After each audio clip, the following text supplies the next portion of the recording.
Bismillahirrahmanirrahim. Qala al-musannifu rahimahullah ta'ala wa nafa'na bi'ulumi fid dharain. Wa qala Ibnu Atha yatabayyanu sidqul 'abdi min kadhibihi fi awqatil bala'i war rakha'i. Faman syakara fi ayyamir rakha' wa jaza'a fi ayyamil bala' fahuwa minal kazibina. Telah berkata Syekh Ibnu Atha, beliau mengatakan yatabayyanu sidqul 'abdi, jelaslah kebenaran seorang hamba, min kadhibihi, daripada kedustaannya seorang hamba, fi auqatil bala'i, pada waktu diberikan bala, pada ketika diberikan musibah, warraha, dan pada ketika diberikan kesenangan. Faman syakara fi ayyamin raha, barang siapa yang bersyukur pada hari-hari rakhain, kesenangan, diberikan senang, wa jazaa fi ayyamil bala, dan mengeluh ia fi ayyamil bala, fahuwa minal kazibina, maka dia nyaman itu daripada orang-orang yang dusta. Berkata oleh Syekh Ibnu Atha, di mana seseorang terukurnya kejujuran dan kedustaan seorang hamba, baru akan terlihat sangat jelasnya pada saat mendapatkan cobaan, pada saat mendapatkan musibah, bagaimana sikapnya seorang hamba, dan juga ketika mendapatnya kesenangan, bagaimana sikapnya seorang hamba. Disitulah nampak kejujurannya seorang hamba dan juga kedustaannya seorang hamba. Karena ketika dia mendapat nikmat atau mendapat kesenangan, dia bersyukur. Dan ketika diberikan musibah oleh Allah, dia itu mengeluh. Maka orang itu termasuk bahagian daripada orang-orang yang dusta, orang-orang yang berbohong. Itu jelas dan nampak ketika Allah memberikan kesenangan kepada orang itu, bagaimana sikapnya.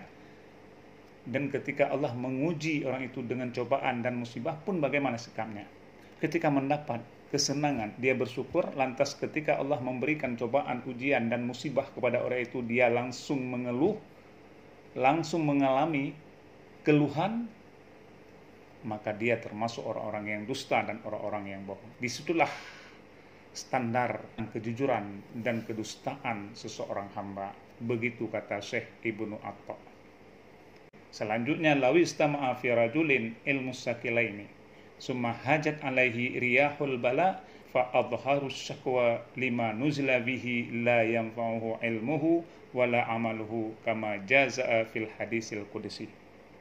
Lawistama'a fi rajulin ilmu sakalain, seandainya ada seseorang yang mampu menghimpun ilmu seluruh makhluk di dua alam, artinya dia bisa mampu menguasai ilmu sakalain, ilmu jin dan ilmu manusia. Begitu hebatnya seseorang. Summa hajat alaihi riyahul bala, kemudian ketika angin cobaan menerpanya, ketika tertimpa atasnya si laki-laki itu riyahul bala, oleh angin musibah, oleh angin cobaan, dia itu padahal telah menghimpun ilmu dua sakalain. Itu andai kata. Tapi ketika Allah mencoba, ketika dia tertimpa atasnya rihul bala, oleh angin bala, fa'adhhara syahwa, maka nampak keluhan ia. Lima nuzila bihi, bagi barang yang diturunkan dengannya barang, dia merasa keluh, dia merasa mengadu-ngadu, dia merasa rintihan, merasa keluhan. La yanfa'uhu ilmuhu wala amaluhu, tidak bermanfaatnya ilmunya seorang, wala amaluhu, dan tidak bermanfaat amalnya seorang, walaupun dia telah menguasai dua ilmu sakalain. Namun ketika ditimpa musibah, diterpa angin musibah, ujian diberikan oleh Allah, ternyata dia menampakkan kegelisahan, kekeluhan yang diturunkan oleh Allah kepadanya, padahal itu hanya sebagai cobaan. Sogianya dia sanggup menahan terpaan ujian angin tersebut, tapi dia tidak mampan, bahkan mengeluh dengan tertimpanya musibah. La yanfa'u ilmuhu, tidak bermanfaatnya seseorang oleh ilmunya seseorang, wala amaluhu, dan juga tidak bermanfaat oleh amalnya seorang. Rugi kita punya dua ilmu, dua sakalen, alam jin dan alam manusia. Rugi kita menguasai apabila musibah yang diberikan oleh Allah langsung kita mengeluh dan langsung kita merasa gelisah. Kama jaa fil hadisil qudusi, ini sebagaimana barang yang telah disebutkan di dalam hadis kudusi, di mana Allah berfirman, "Man lam yardi bi qada'i wa lam yashkur li ata'i falyatlub rabban siwai." Barang siapa yang tidak ridha dengan ketentuanku, kuberikan ujian, kuberikan musibah, dia masih mengeluh, dia tidak pandai menerimanya, tidak mampu menerimanya. Lam yarda, tidak riyadha dia. Diberi kesenangan, walam yaskur, dan tidak pandai bersyukur, li'atai, bagi pemberianku. Diberi musibah, diberi takdir Allah sebagai cobaan, dia tidak pandai bersyukur, tidak pandai mengucapkan riyadha. Falyatlub rabban siwa, maka cari Tuhan selain aku. Begitu Allah mengatakan dalam hadis kudusi. Barang siapa yang tidak riyadha terhadap ketentuanku, ketetapanku, hukumku, dan tidak pandai bersyukur terhadap pemberianku, maka hendaklah dia mencari Tuhan selain aku. Keras sekali kata Allah dalam hadis kudusi. Disuruh kita mencari Tuhan selain Allah. Apabila kita tidak pandai bersyukur atas nikmatnya dan tidak pandai kita bersabar atas ujian dan musibahnya. Sebenarnya masalah yang berkaitan dengan musibah sebagai kendala kita dalam beribadah mesti diatasi dengan sikap sabar dan tabah. Percaya dan yakinkanlah bahwa yang menimpa tentunya memiliki hikmah dan rahasia yang tidak dapat kita ungkapkan. Karena sesuatu pemberian Allah, baik itu merupakan musibah ataupun rahmat, semuanya rahasia daripada Allah. Kadang-kadang kita diberikan rahmat, lahir kita melihat itu rahmat, kesenangan, tetapi pada hakikatnya itu adalah bencana buat kita. Ataupun kita diberikan musibah, secara zahir kita melihat musibah itu adalah suatu kehancuran, suatu ketidakadilan daripada Allah Ta'ala yang ditimpa, yang diberikan kepada orang-orang yang tidak mampu menerimanya. Tapi pada hakikatnya Allah menguji apakah orang itu bisa diberikan derajat yang tinggi. Hanya saja ketika Allah memberikan musibah bagi kita, kita harus pandai bersabar, harus menerima dan siap. Begitu juga Allah ketika memberikan nikmat, maka kita harus pandai bersyukur. Sebab orang yang sabar dan syukur sangat dicintai oleh Allah. Sekaligus Allah akan menaikkan derajat yang tiada taranya. Itu dalam hadis kudusi. Kemudian hukiya Wahb bin Munabbah annan nabiyya abadallaha khamsina aman fa'ahallahu ilaihi inni qad ghafartu laka faqala ya rabbi limadza taghfirli walam uznub faqat. Ada satu kisah, satu cerita daripada Wahab bin Munabbah.